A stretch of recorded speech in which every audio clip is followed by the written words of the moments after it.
I keep telling you guys, the takeover is here. Caitlin Clark, brand new commercial, fire. Brand new commercial, fire. She is working off the floor, booked and busy. Y'all keep talking about who's doing this and who's doing that. Nobody doing it bigger than CC right now, man. Caitlin Clark has dropped yet another commercial with Dick's Sporting Goods, and social media is going wild over how she's gearing up for next season. Her off-season somehow feels even more packed than her actual playing schedule, which has sparked new conversations about endorsement deals, the balance between rest and hustle culture, and whether she's preparing for an even bigger comeback. On the flip side, some fans aren't thrilled about the ongoing attention gap. What do you think? Should athletes focus on recovery or maximize their earnings during the off-season? Share your thoughts below. Let's dive into how Caitlin Clark's off-season has basically become a spectacle of its own, because apparently taking a breather isn't really an option when you're the most marketable star in women's basketball.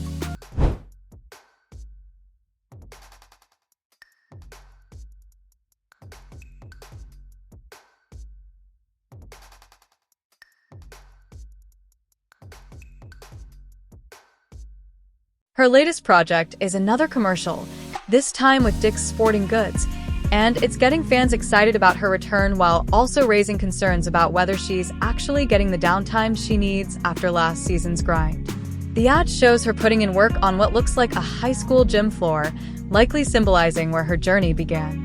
It's shot beautifully with the kind of high-quality production you'd expect from a major brand collab, but here's the real twist.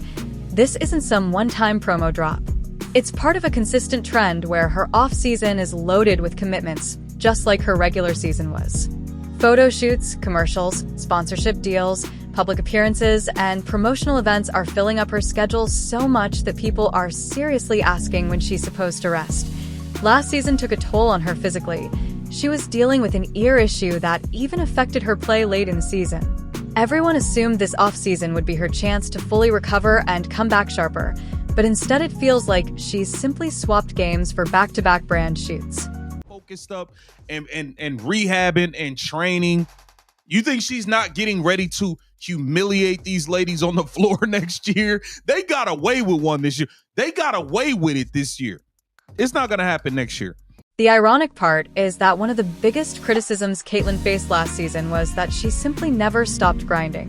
Reports came out saying that even when she was in New York for a promotional appearance, she would bring a trainer along and squeeze in hours of workouts instead of taking a single day to rest. In some ways, that level of intensity is impressive.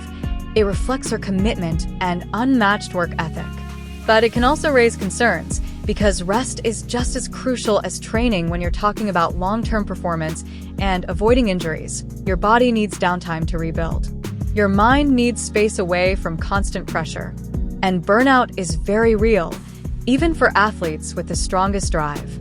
And if you thought this was going to be a nice, calm off-season for her, does not seem to be the case.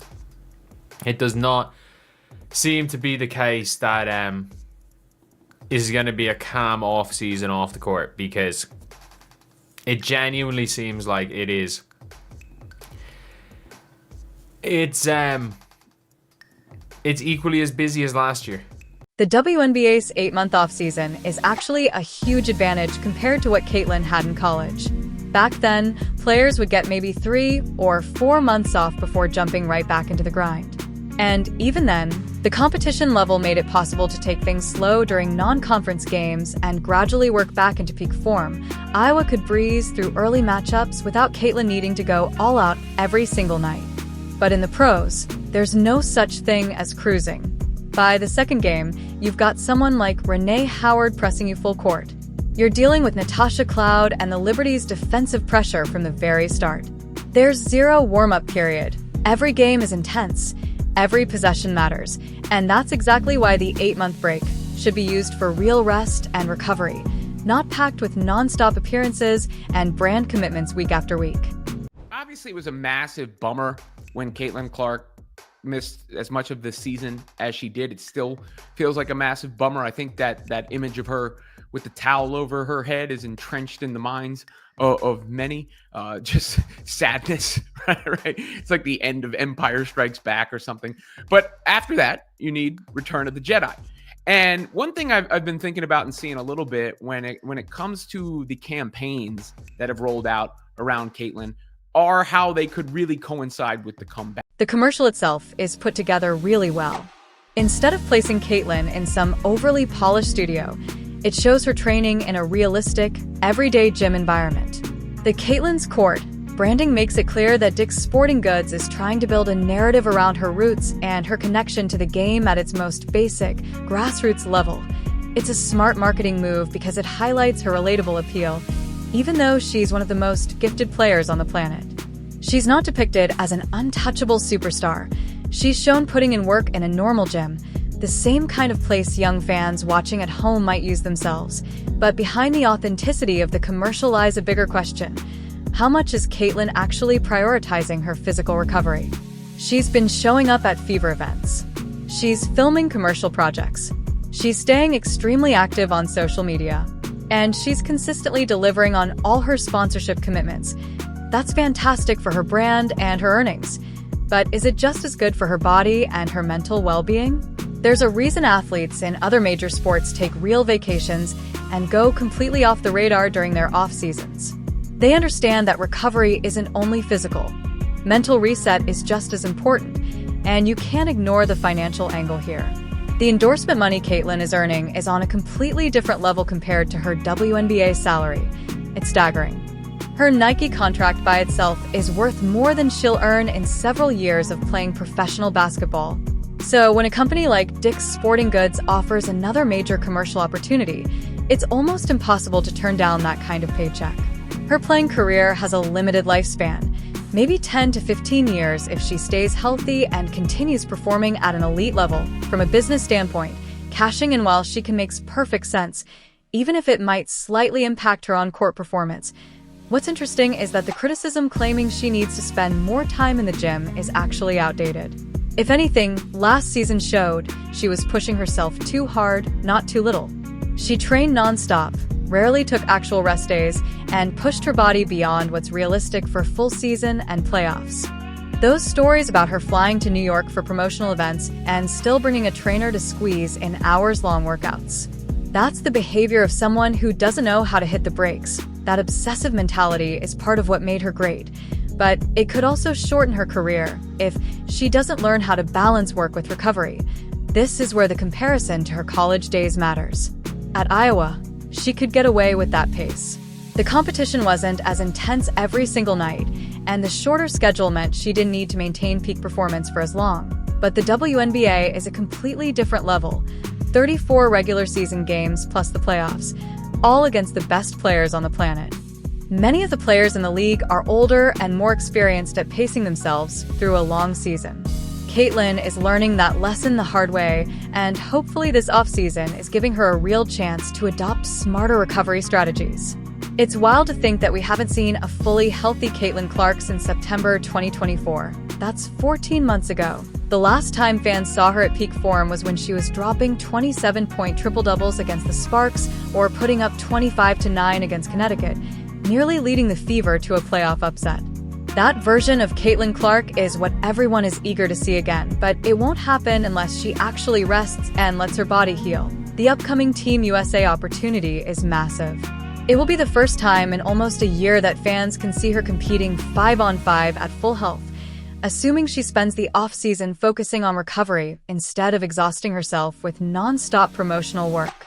If she enters Team USA camp still dealing with lingering issues from last season, it could be a real setback. But if she takes the time to fully recover and shows up at 100%, the basketball world will be reminded why she's been the most talked about player in women's basketball for the past 3 years. From a marketing perspective, the Dick's Sporting Goods commercial is smart. It keeps Caitlyn in the spotlight during the WNBA's offseason, when most players fade from public view between October and May. By maintaining visibility through high-profile partnerships like this, she's not only boosting her personal brand, but also keeping fans engaged with women's basketball year-round, even when there aren't any games to watch. But, of course, All this visibility comes at a cost if it's achieved at the expense of proper rest and recovery. The most remarkable part? Caitlin Clark has probably already surpassed even her own wildest expectations. UConn didn't recruit her. Early in her career, Team USA opportunities weren't coming her way. Many doubted whether her game would translate to the professional level. And now, she's the most marketable player in women's basketball, with endorsement deals that far outpace anyone else in the league. She's shifted the conversation around the WNBA and brought mainstream attention to women's basketball like never before. By almost any measure, that's already a success story most athletes can only dream of. But with success comes pressure. Now that she's reached this level, the expectations are immense. Brands want her for commercials because she sells products and generates buzz. The Fever rely on her as their franchise player to keep fans engaged and ticket selling. Fans want to see her dominate, break records, and stay at the top of her game. All of these competing demands make taking time off feel impossible, even though it's absolutely necessary. Learning to say no and prioritize her health will likely become one of the biggest challenges of her career. The recent coaching change with the Fever might actually help. New coaching staff often bring fresh perspectives on rest and recovery. If the new team recognizes that Caitlin was overworked last season, they could implement smarter load management strategies to keep her healthy and performing at her best. This could mean fewer minutes at certain points in the season, more strategically placed rest days, and closer monitoring of her physical condition throughout the year. Professional sports have become much smarter about load management in recent years, and hopefully the Fever are paying attention.